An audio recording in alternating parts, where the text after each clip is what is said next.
हरी भरी पहाड़ियों के बीच बसा था एक छोटा सा गांव, रामपुरा। गांव शांत था, लेकिन यहाँ रहने वाले हर इंसान की अपनी अपनी परेशानियां थीं। इसी गांव के किनारे मिट्टी के छोटे से घर में रहता था गरीब लकड़हारा रघु। उसके परिवार में उसकी पत्नी कुसुम और 12 साल का बेटा चंदन था। रघु रोज सुबह जंगल जाकर लकड़ियां काटता और उन्हें बाजार में बेचकर परिवार का पेट पालता था। लेकिन पिछली कई महीनों से जंगल में लकड़ियां कम मिलने लगी थीं, जिस कारण उसकी कमाई लगातार घटती जा रही थी। रघु, घर में बस थोड़ा सा आटा बचा है। अगर आज भी अच्छी कमाई नहीं हुई तो कल बच्चों के लिए खाना बनाना मुश्किल हो जाएगा। चिंता मत कर कुसुम, भगवान ने आज तक भूखा नहीं सुलाया। आज कुछ ना कुछ जरूर होगा।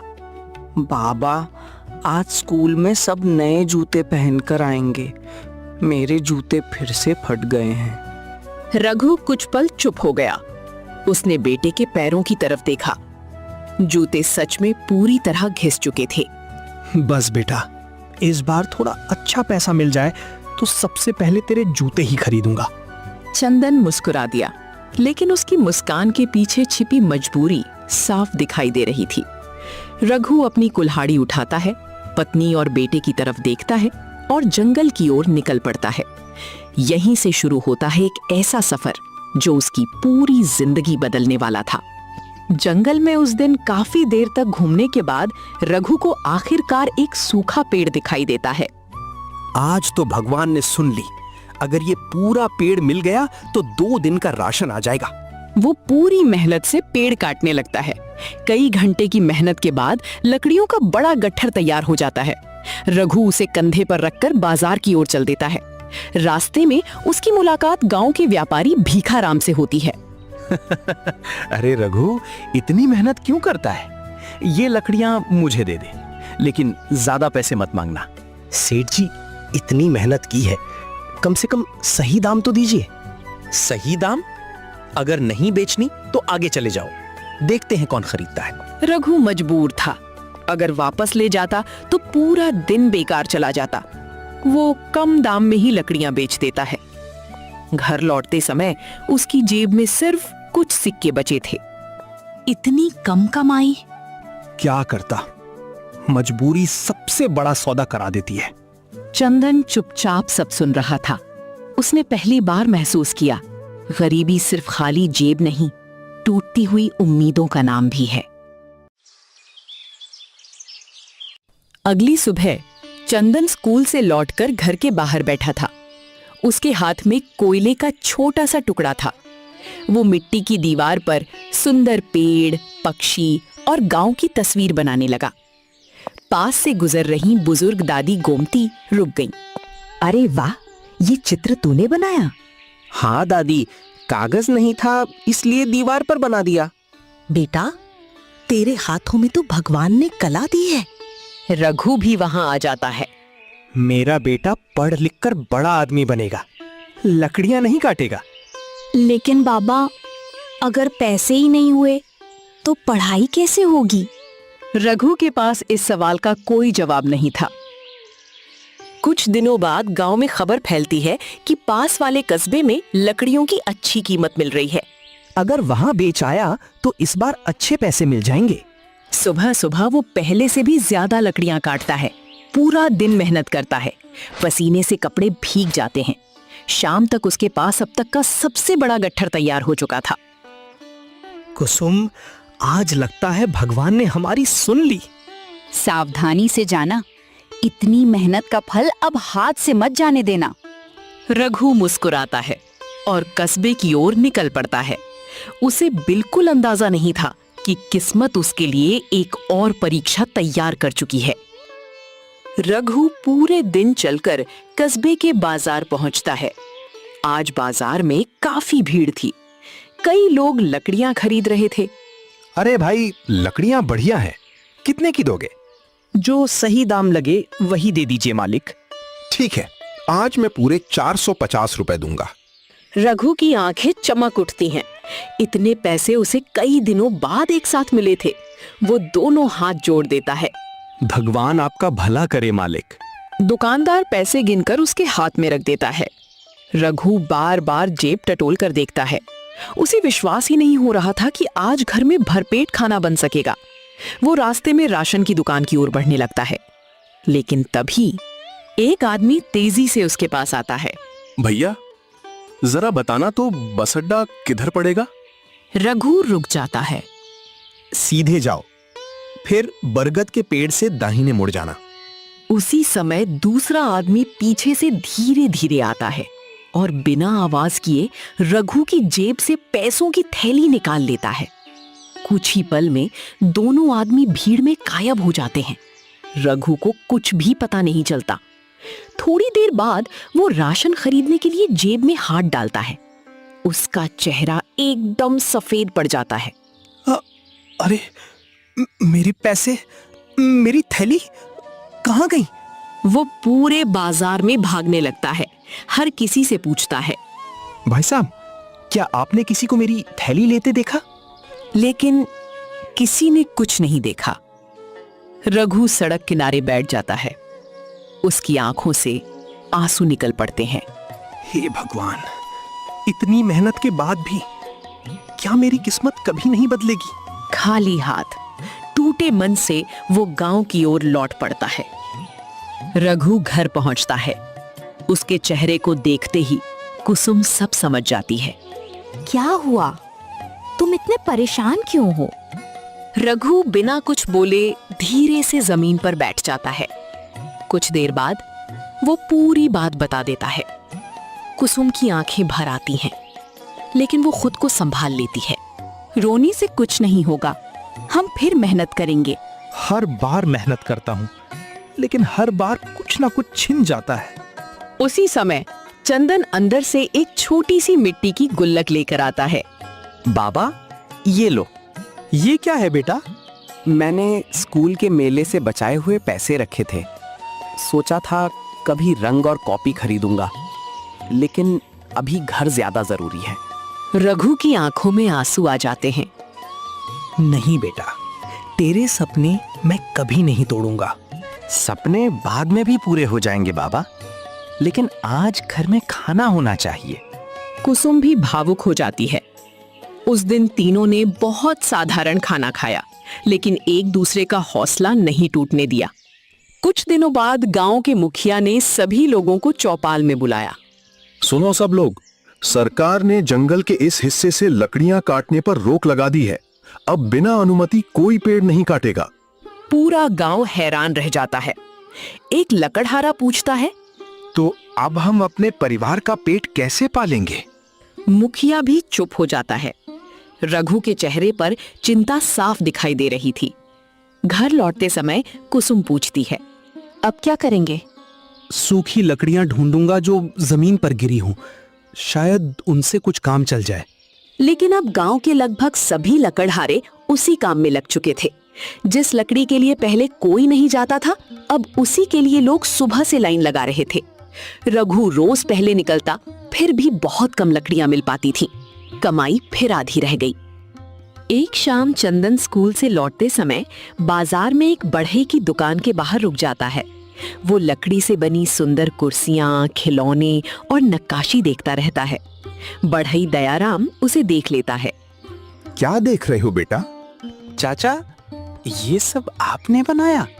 हाँ, लकड़ी अगर सही हाथों में पहुंच जाए तो उसकी कीमत कई गुना बढ़ जाती है। चंदन काफी देर तक उन चीजों को देखता रहता है। घर पहुंचकर वो अपने बाबा से कहता है, बाबा, हम सिर्फ लकड़ियां ही क्यों बेचते हैं? और क्या करें बेटा, अगर लकड़ी से कुछ बनाकर बेचें तो शायद ज्यादा पैसे मिलेंगे। बात तो अच्छी है, लेकिन हमें वो काम आता ही नहीं। चंदन कुछ पल सोचता है। तो सीख लेते हैं बाबा, सीखने में पैसे थोड़ी लगते हैं। रघु बेटे की बात सुनकर मुस्कुरा तो देता है, लेकिन उसे लगता है गरीब लोगों के लिए नई शुरुआत करना इतना आसान नहीं होता। अगली सुबह रघु हमेशा की तरह जंगल की ओर निकल पड़ा। वो काफी दूर तक चला गया। बहुत खोजने के बाद उसे कुछ सूखी लकड़ियां मिल गईं। आज इतना तो मिल ही गया कि घर का चूल्हा जल जाएगा। वो लकड़ियां बांध ही रहा था कि तभी गांव का एक आदमी दौड़ता हुआ वहां पहुंचा। रघु, जल्दी घर चल। तेरे घर के बाहर साहूकार खड़ा है। लेकिन मैंने उसका कौन सा पैसा लिया है? तेरे पिता ने कई साल पहले उससे कर्ज लिया था। अब उसका बेटा हिसाब मांग रहा है। रघु तुरंत घर पहुंचता है। घर के सामने गांव का साहूकार लालचंद खड़ा था। साथ में उसके 2 आदमी भी थे। रघु, तेरे बाप का कर्ज अब तक बाकी है। ब्याज जोड़कर पूरे 15,000 रुपए हो गए हैं। लेकिन सेठ जी, पिताजी तो सालों पहले गुजर गए। उन्होंने कहा था कि ज्यादातर पैसा चुका दिया था। मेरे हिसाब में जितना लिखा है उतना देना पड़ेगा। सेठ जी, हम गरीब लोग हैं, इतने पैसे कहाँ से लाएंगे? 1 महीना देता हूं। पैसे नहीं मिले तो ये घर मेरा होगा। इतना कहकर वो चला जाता है। घर में सन्नाटा छा जाता है। रघु पहली बार खुद को पूरी तरह असहाय महसूस करता है। कुछ दिनों बाद गांव में बड़ी हलचल मच जाती है। एक बड़ा ट्रक गांव के चौक में आकर रुकता है। उस पर तरह तरह की तैयार लकड़ियां भरी थीं। लोग इकट्ठा होने लगे। ट्रक से एक व्यापारी उतरता है। उसका नाम था जगदीश मल। सुनो गांव वालों, अब जंगल जाने की जरूरत नहीं। मैं शहर से सस्ती लकड़ी लाया हूँ, जो चाहे खरीद लो। लकड़हारे एक दूसरे का चेहरा देखने लगे। एक आदमी बोला, अगर ये इतनी सस्ती लकड़ी बेच देगा तो हमारी लकड़ियां कौन खरीदेगा? अब तो हमारा काम पूरी तरह खत्म हो जाएगा। शाम तक बाजार में किसी ने भी रघु की लकड़ियां नहीं खरीदी। सब लोग ट्रक वाली लकड़ी खरीद रहे थे। रघु लकड़ियों का गट्ठर वापस लेकर घर लौट आया। कुछ भी नहीं बिका। रघु ने सिर्फ सिर झुका दिया। उस रात घर में फिर से सिर्फ सूखी रोटी और नमक था। अगले दिन चंदन स्कूल से लौट रहा था। रास्ते में उसने देखा ट्रक वाली लकड़ी खरीदने वाले कई लोग शिकायत कर रहे थे। ये लकड़ी तो अंदर से गीली निकली, जलती भी नहीं है। सारा पैसा बेकार चला गया। चंदन चुपचाप सब सुनता रहा। घर पहुंचकर वो उत्साहित होकर बोला, बाबा, लोग उस व्यापारी की लकड़ी से खुश नहीं हैं। तो अगर हम अच्छी और सूखी लकड़ी दें तो लोग फिर हमारे पास आएंगे। बेटा, बात सही है, लेकिन अब जंगल में सूखी लकड़ी मिलती ही कहाँ है? चंदन सोच में पड़ जाता है। उसे महसूस होता है सिर्फ मेहनत काफी नहीं, अब कोई नया रास्ता ढूंढना होगा। अगली सुबह रघु जंगल के एक बिल्कुल नए रास्ते पर निकल पड़ा। वो पहले कभी उस तरफ नहीं गया था। चलते चलते उसे एक पुराना आम का पेड़ दिखाई दिया। पेड़ के नीचे एक बुजुर्ग आदमी बेहोश पड़ा था। उसके पास लकड़ी के कुछ औजार बिखरे हुए थे। रघु घबरा गया। अरे बाबा, आंखें खोलिए। कोई जवाब नहीं मिला। रघु तुरंत पास के कुएं से पानी लाता है। धीरे धीरे बुजुर्ग के चेहरे पर पानी छिड़कता है। कुछ देर बाद बुजुर्ग की आंखें खुलती हैं। बेटा, अगर तुम नहीं आते तो शायद मैं बचता नहीं। आप आराम से बैठिए, मैं आपको गांव तक छोड़ देता हूं। मेरा नाम विश्वनाथ है। मैं पास के कस्बे का बढ़ई हूं। रघु पहली बार ध्यान देता है। उनके औजार साधारण नहीं थे। उनसे बनी हुई लकड़ी की छोटी सी नक्काशी भी बेहद सुंदर थी। उसे बिल्कुल अंदाजा नहीं था कि यही मुलाकात उसकी जिंदगी का सबसे बड़ा मोड़ बनने वाली है। अगले दिन रघु विश्वनाथ जी को उनके छोटे से घर तक छोड़ने पहुंचा। घर बहुत साधारण था, लेकिन अंदर चारों तरफ लकड़ी से बनी खूबसूरत मेज, कुर्सियां, खिलौने और नक्काशी रखी हुई थी। चंदन की आंखें चमक उठी। बाबा, ये सब कितना सुंदर है। ये सब मेरे हाथों का काम है बेटा। बाबा, अब हम चलते हैं। आपको किसी चीज की जरूरत हो तो बता दीजिए। विश्वनाथ कुछ देर तक रघु को देखते रहे, फिर बोले, रघु, तुमने बिना किसी लालच के मेरी जान बचाई है। आजकल लोग मुसीबत देखकर रास्ता बदल लेते हैं, लेकिन तुम रुक गए। इंसान ही इंसान के काम आता है बाबा। अगर सच में मेरी मदद करना चाहते हो तो रोज 1-2 घंटे मेरे पास आ जाया करो। लेकिन मैं क्या करूंगा? मैं तुम्हें लकड़ी काटना नहीं, लकड़ी को नया जीवन देना सिखाऊंगा। चंदन खुशी से उछल पड़ा। बाबा, मैंने कहा था ना, कुछ नया सीखेंगे। रघु ने विनम्रता से सिर झुका दिया। अगर आप सिखाने को तैयार हैं तो मैं सीखने के लिए तैयार हूं। विश्वनाथ मुस्कुरा दिए। यहीं से रघु की जिंदगी ने पहली बार नई दिशा पकड़ ली। अगली सुबह रघु लकड़ियां बेचने जाने से पहले विश्वनाथ जी के घर पहुंच गया। विश्वनाथ ने एक सूखी लकड़ी का टुकड़ा उसके हाथ में दिया। आज इससे एक बिल्कुल सीधा तख्ता बनाओ। रघु ने कुल्हाड़ी उठाई। जैसे ही उसने पहला वार किया, लकड़ी बीच से टेढ़ी टूट गई। रघु शर्मिंदा हो गया। मुझसे नहीं होगा बाबा। जो आदमी जंगल के सबसे कठिन पेड़ काट सकता है, वो ये काम क्यों नहीं सीख सकता? लकड़ी पर ताकत नहीं, समझ लगानी पड़ती है। रघु फिर कोशिश करता है। इस बार लकड़ी पहले से बेहतर कटती है। चंदन भी पास बैठा सब ध्यान से देख रहा था। विश्वनाथ ने उसे एक छोटी छेनी पकड़ाई। लो बेटा, तुम इससे एक पत्ता बनाकर दिखाओ। चंदन धीरे धीरे छेनी चलाने लगा। कुछ ही मिनटों में लकड़ी पर सुंदर पत्ते की आकृति उभर आई। विश्वनाथ की आंखें चमक उठी। वाह रघु, तुम्हारे बेटे के हाथों में तो कमाल की कला है। रघु गर्व से चंदन को देखने लगा। अब रघु की दिनचर्या बदल चुकी थी। सुबह जंगल, दोपहर बाजार और शाम को विश्वनाथ जी से बढ़ईगिरी सीखना। धीरे धीरे उसके हाथों में सफाई आने लगी। अब वो लकड़ी के तख्ते, छोटे स्टूल और साधारण चौकी बनाने लगा। दूसरी तरफ चंदन नक्काशी सीख रहा था। वो पत्ते, फूल और पक्षियों की आकृतियां बहुत सुंदर बना देता था। एक दिन विश्वनाथ ने दोनों को बुलाया। अब समय आ गया है कि तुम लोग अपना पहला सामान बेचो। अगर किसी ने खरीदा ही नहीं तो? अगर मेहनत सच्ची हो तो ग्राहक खुद रास्ता ढूंढ लेते हैं। रघु और चंदन ने मिलकर 2 छोटी चौकियां और एक लकड़ी का खिलौना तैयार किया। अगली सुबह दोनों सामान लेकर बाजार पहुंच गए, लेकिन घंटों बीत गए। कोई भी ग्राहक उनके पास नहीं आया। रघु का हौसला फिर टूटने लगा। लगता है हमसे गलती हो गई। तभी एक छोटी बच्ची अपने पिता के साथ वहां आई। उसकी नजर लकड़ी के खिलौने पर पड़ी। पिताजी, मुझे यही वाला चाहिए। उसके पिता ने खिलौना हाथ में लिया, ध्यान से देखा। ये तुमने बनाया है? जी, हमने मिलकर बनाया है। ग्राहक मुस्कुराया। बाजार में ऐसे हाथ से बने खिलौने बहुत कम मिलते हैं। उसने बिना मोलभाव किए खिलौना खरीद लिया। रघु और चंदन एक दूसरे को देखने लगे। उनकी आंखों में महीनों बाद उम्मीद की चमक लौट आई। खिलौना बिकने की कुछ ही देर बाद एक बुजुर्ग महिला उनकी बनाई चौकी देखने लगी। ये कितने की है बेटा?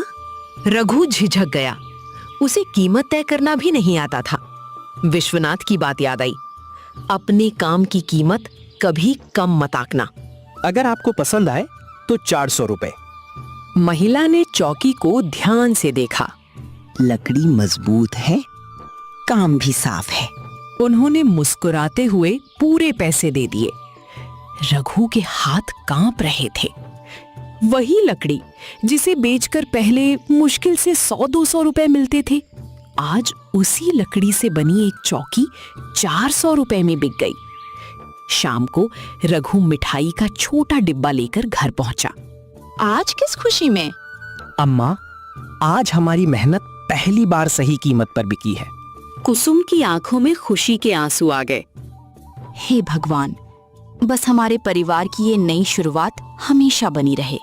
उसी रात विश्वनाथ अपने आंगन में बैठे आसमान की ओर देख रहे थे। उन्होंने धीरे से कहा, रघु, तुम्हारी मेहनत अभी रंग दिखाना शुरू हुई है। असल मंजिल अभी बाकी है। कुछ ही हफ्तों में रघु और चंदन की बनाई हुई छोटी छोटी चीजें बाजार में लोगों को पसंद आने लगी। कोई लकड़ी का स्टूल खरीदता, कोई पूजा की चौकी, तो कोई बच्चों के लिए हाथ से बने खिलौने। धीरे धीरे उनकी दुकान पर भीड़ बढ़ने लगी। उसी बाजार में एक पुरानी फर्नीचर की दुकान थी। उसका मालिक था धनराज। वो कई सालों से गांवों और आसपास के इलाकों में फर्नीचर बेच रहा था। धनराज ने देखा कि आज कई ग्राहक उसकी दुकान छोड़कर रघु के पास जा रहे हैं। उसका चेहरा उतर गया। ये नया आदमी कौन है? मालिक, यही वो लकड़हारा है जिसने कुछ महीने पहले बढ़ई का काम शुरू किया है। एक लकड़हारा मेरे ग्राहकों को ले जाएगा? ऐसा कभी नहीं होने दूंगा। उसी समय एक ग्राहक रघु की बनाई हुई कुर्सी देखकर बोला, भाई, ये कुर्सी बहुत मजबूत लग रही है। अगर कभी खराब हो जाए तो बिना पैसे लिए ठीक कर दूंगा। यही फर्क है, तुम सामान नहीं, अपना भरोसा बेचते हो। धनराज दूर खड़ा सब सुन रहा था। उसकी जलन और बढ़ गई।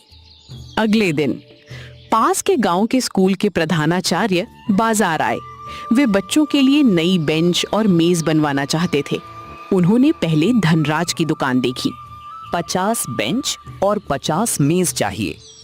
धनराज ने बहुत ऊंची कीमत बता दी। प्रधानाचार्य बिना कुछ कहे वहां से निकल गए। रास्ते में उनकी नजर रघु की दुकान पर पड़ी। उन्होंने रघु की बनाई हुई एक बेंच उठाकर देखी। ये तुमने बनाई है? जी, अपने हाथों से। प्रधानाचार्य ने उसे अच्छी तरह जांचा। अगर मैं तुम्हें बड़ा ऑर्डर दूं तो समय पर पूरा कर पाओगे? रघु कुछ पल के लिए चुप हो गया। इतना बड़ा काम उसने पहले कभी नहीं किया था। चंदन धीरे से बोला, बाबा, मौका बार बार नहीं मिलता। जी, हम पूरी मेहनत करेंगे। ठीक है, 1 महीने में 50 बेंच और 50 मेज चाहिए। उन्होंने कुछ अग्रिम पैसे भी दे दिए। रघु की आंखों में खुशी के आंसू आ गए। घर पहुंचकर उसने पूरी बात बताई। इतना बड़ा काम हम कर पाएंगे? डर तो लग रहा है, लेकिन अब पीछे नहीं हटेंगे।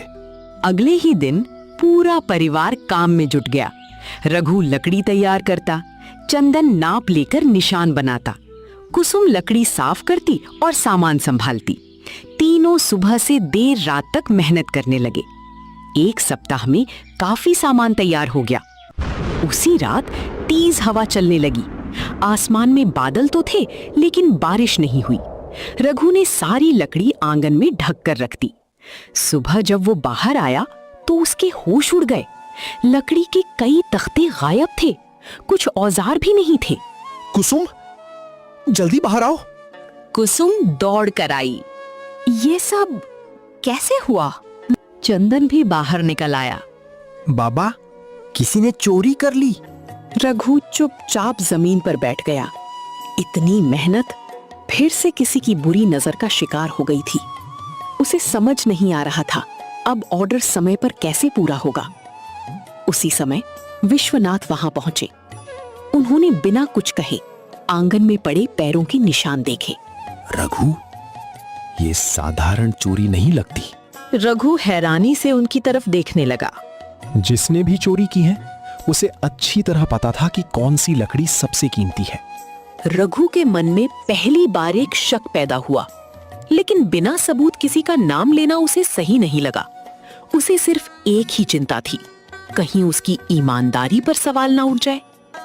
रघु पूरी रात सो नहीं पाया। बार बार उसकी नजर खाली पड़े आंगन पर जा रही थी। उसे सिर्फ एक ही बात परेशान कर रही थी, अगर समय पर ऑर्डर पूरा नहीं हुआ तो लोगों का भरोसा हमेशा के लिए टूट जाएगा। सुबह होते ही रघु चुपचाप काम पर लग गया। बचे हुए तख्तों को नापने लगा। उसी समय दरवाजे पर दस्तक हुई। गांव के मुखिया विश्वनाथ जी और कुछ ग्रामीण खड़े थे। रघु, हमें चोरी की खबर मिल गई। कोई बात नहीं मुखिया जी, जितना बचा है उसी से काम चला लूंगा। मुखिया ने पीछे खड़े लोगों की तरफ देखा। एक किसान आगे आया। उसने अपने बैलगाड़ी से कुछ सूखी लकड़ियां उतार दी। ये मेरे खेत के किनारे वाले पेड़ों की लकड़ी है, मेरे किसी काम की नहीं, तू रख ले। फिर दूसरा आदमी आगे आया। मेरे पास कुछ पुराने तख्ते पड़े हैं, अगर काम आ जाएं तो ले जाना। धीरे धीरे लगभग पूरा गांव मदद के लिए आगे आने लगा। कोई लकड़ी दे रहा था, कोई रस्सी, कोई औजार, तो कोई मजदूरी करने को तैयार था। रघु की आंखें भर आईं। मैं ये एहसान कभी नहीं चुका पाऊंगा। ये एहसान नहीं, तेरी सालों की ईमानदारी का फल है। रघु, जो इंसान लोगों का भरोसा जीत लेता है वो कभी अकेला नहीं रहता। रघु ने पहली बार महसूस किया, सच्ची कमाई सिर्फ पैसे नहीं, लोगों का विश्वास भी होता है। अब पूरा परिवार पहले से भी ज्यादा मेहनत करने लगा। दिन रात काम चल रहा था। चंदन लकड़ी पर निशान बना रहा था। तभी उसकी नजर एक तख्ते पर पड़ी। उस पर लाल रंग का छोटा सा निशान बना हुआ था। चंदन सोचने लगा, ये निशान तो हमारी लकड़ियों पर नहीं था। उसे अचानक कुछ याद आया। 2 दिन पहले उसने धनराज की दुकान के पीछे ऐसे ही लाल निशान वाली लकड़ियां देखी थीं। चंदन बिना कुछ कहे चुपचाप बाजार की तरफ निकल पड़ा। वो धनराज की दुकान के पास पहुंचा। दुकान के पीछे कुछ तख्ते पड़े थे। उनमें से एक पर वही छोटा सा निशान बना था। चंदन ध्यान से देखने लगा। उसी समय धनराज का नौकर बाहर आया। अरे, तुम यहाँ क्या कर रहे हो? कुछ नहीं चाचा, बस ऐसे ही देख रहा था। वो वहां से चला तो आया, लेकिन अब उसके मन का शक और गहरा हो चुका था। उसने घर पहुंचकर सारी बात रघु और विश्वनाथ जी को बता दी। विश्वनाथ कुछ देर सोचते रहे। बिना सबूत किसी पर आरोप नहीं लगाना चाहिए, लेकिन अब सच जानना जरूरी है। अगले दिन मुखिया ने गांव के कुछ लोगों को साथ लिया और धनराज की दुकान पर पहुंच गए। धनराज, हमें तुम्हारे गोदाम की जांच करनी है। क्यों? बस एक शिकायत मिली है। गोदाम का दरवाजा खोला गया। अंदर लकड़ियों के बड़े बड़े ढेर लगे थे। विश्वनाथ एक एक तख्ता ध्यान से देखने लगे। अचानक उन्हें एक लकड़ी दिखाई दी। उस पर रघु का बनाया हुआ छोटा सा पहचान का निशान था। रघु हर तख्ते के पीछे एक छोटा र बना देता था ताकि अपनी लकड़ी पहचान सके। विश्वनाथ ने वो तख्ता उठाकर मुखिया को दिखाया। ये देखिए, ये निशान रघु का है। धनराज के चेहरे का रंग उड़ गया। तभी उसका नौकर डर गया। मालिक ने ही कहा था रात में लकड़ियां उठा लाओ ताकि रघु समय पर काम पूरा न कर सके। धनराज सिर झुकाकर खड़ा था। दूसरे की मेहनत छीनकर कोई बड़ा नहीं बनता। धनराज धीरे धीरे रघु के सामने आया। मुझसे बहुत बड़ी गलती हो गई, मुझे माफ कर दो। रघु कुछ पल चुप रहा। फिर उसने शांत स्वर में कहा, गलती की माफी मिल सकती है, लेकिन मेहनत का कोई शॉर्टकट नहीं होता। धनराज की आंखें झुक गईं। सारी चोरी की हुई लकड़ियां और औजार रघु को वापस मिल गए। अब उसके सामने सिर्फ एक ही लक्ष्य था, समय पर ऑर्डर पूरा करना। चोरी का सामान वापस मिलते ही रघु ने एक पल भी बर्बाद नहीं किया। सुबह सूरज निकलने से पहले काम शुरू होता और देर रात तक हथौड़ी और आरी की आवाज पूरे आंगन में गूंजती रहती। कुसुम सभी के लिए खाना बनाती, फिर लकड़ी साफ करने में हाथ बटाती। चंदन हर तख्ते पर नाप लेकर निशान बनाता और किनारों को चिकना करता। विश्वनाथ जी बीच बीच में आकर हर सामान को ध्यान से देखते। याद रखो, जिस काम पर तुम्हारा नाम लिखा हो उसमें जल्दबाजी नहीं, ईमानदारी दिखनी चाहिए। बाबा, अब एक भी चीज अधूरी नहीं जाएगी। तीनों ने लगातार कई दिनों तक बिना शिकायत मेहनत की। धीरे धीरे 50 बेंच, 50 मेज और कुछ अतिरिक्त स्टूल भी तैयार हो गए। चंदन आखिरी बेंच पर कपड़ा फेरते हुए मुस्कुराया। बाबा, हमने कर दिखाया। ये सिर्फ हमारा काम नहीं, हमारी नई जिंदगी है। कुछ दिनों बाद गांव में वार्षिक मेला लगा। चारों तरफ रंग बिरंगी दुकानें थीं। विश्वनाथ ने कहा, इस बार सिर्फ फर्नीचर मत ले जाना, चंदन की नक्काशी भी लोगों को दिखाओ। रघु ने चंदन की बनाई हुई छोटी छोटी चीजें भी साथ रख दी। लकड़ी के पक्षी, फूल, गाय और एक सुंदर मंदिर। मेला शुरू हुआ। लोग आते, देखते और तारीफ करते। एक शहर से आए व्यापारी की नजर उन नक्काशियों पर पड़ी। ये किसने बनाया है? मेरे बेटे चंदन ने। व्यापारी ने चंदन को पास बुलाया। सच सच बताओ, ये काम तुम्हारा ही है? जी, मैंने ही बनाया है। व्यापारी ने लकड़ी की नक्काशी को ध्यान से देखा। इतनी कम उम्र में इतना सुंदर काम? उसने वहीं खड़े खड़े सारी नक्काशी खरीद ली। फिर बोला, अगर तुम लोग ऐसे ही काम करते रहे तो मैं हर महीने तुमसे सामान खरीदूंगा। रघु और कुसुम एक दूसरे को देखने लगे। उन्हें विश्वास नहीं हो रहा था कि जिस कला को लोग पहले मामूली समझते थे, आज वही उनकी सबसे बड़ी ताकत बन गई थी। अगले ही दिन रघु सीधे साहूकार लालचंद के घर पहुंचा। लालचंद ने उसे देखकर कहा, क्या हुआ? समय तो अभी बाकी है। रघु ने कपड़े की एक थैली उसके सामने रख दी। इसमें आपका पूरा पैसा है, जितना आपने मांगा था उतना ही। लालचंद ने पैसे गिने, सब पूरे थे। वो कुछ पल चुप रहा। मुझे नहीं लगा था तू इतनी जल्दी कर्ज चुका देगा। गरीब हूं, लेकिन मेहनत करना नहीं छोड़ा। लालचंद ने पहली बार सम्मान से उसकी तरफ देखा। रघु, आज तू पैसे से नहीं, अपने चरित्र से अमीर बन गया है। रघु ने घर के कागज वापस लिए। बाहर निकलते समय उसने आसमान की ओर देखा। आज उसके कदम पहले से कहीं ज्यादा मजबूत थे। जिस घर को खोने का डर कभी हर रात सताता था, आज वही घर फिर से पूरी तरह उसका हो चुका था। कुछ महीनों बाद रघु का छोटा सा आंगन अब एक छोटी कार्यशाला में बदल चुका था। गांव के 4-5 बेरोजगार युवक भी उसके साथ काम सीखने लगे थे। रघु उन्हें सिर्फ मजदूर नहीं समझता था, वो हर छोटी बड़ी बात खुद सिखाता था। लकड़ी काटना आसान है, लेकिन ऐसा सामान बनाना मुश्किल है जिसे देखकर ग्राहक दोबारा तुम्हारे पास आए। भैया, आपने हमें काम दिया, वरना हम शहर जाने की सोच रहे थे। जब गांव में ही मेहनत से रोजगार मिल सकता है तो अपना घर छोड़कर क्यों जाओ? उसी समय गांव के मुखिया वहां पहुंचे। रघु, इस बार गांव के स्थापना दिवस पर हम तुम्हें सम्मानित करना चाहते हैं। मुझे? मैंने ऐसा क्या किया? तुमने सिर्फ अपनी किस्मत नहीं बदली, गांव के कई घरों का चूल्हा भी जलाया है। समारोह वाले दिन पूरा गांव इकट्ठा हुआ। मुखिया ने रघु को शॉल और सम्मान पत्र दिया। चारों तरफ तालियां गूंज उठी। चंदन गर्व से अपने पिता को देख रहा था। उसकी आंखों में खुशी साफ दिखाई दे रही थी। एक शाम रघु ने चंदन को अपने पास बुलाया। चल बेटा, आज बाजार चलते हैं। दोनों बाजार पहुंचे।